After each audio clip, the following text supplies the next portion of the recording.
A West Jordan woman can see again for the first time in 40 years. She's the first person in Utah with the new FDA-approved bionic eye.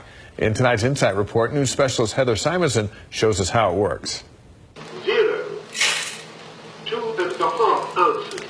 A talking scale. Add salt, sugar, oregano, basil, tomatoes, and tomatoes. And a computer helps Sandy England, who is blind, make spaghetti pie. It's one of my favorites. 4 decades ago, retinitis pigmentosa stole her vision. It's a genetic disorder that affects the retina's ability to respond to light. I could see a menu, and then slowly I couldn't see that menu anymore. And I couldn't see color.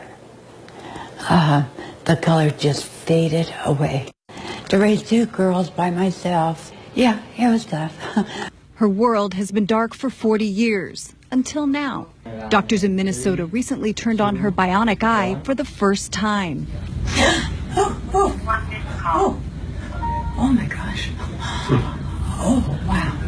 It was like over 10,000 light bulbs going off in my eyes. Ooh. At home in West Jordan, she's learning to see in a new way. You have something light on. She sees shapes through electrical stimulation of the retina. I could see you move just then.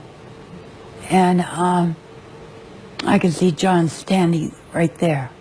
Here's how it works. A camera on her glasses captures an image which goes to a battery-operated computer at her waist, then to a device on the outer eye wall connected to a microchip on her retina that sends the information to her optic nerve. Though she met her husband John back in 2002, she'd never seen him until recently. I could see his neck, his chin, his cheeks, and his forehead.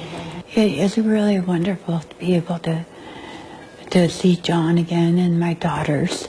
Not many blind people get to see their guide dogs. Jet's a good girl.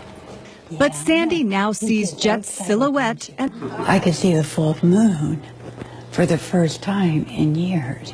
And the fireworks. I don't remember the last time I saw those.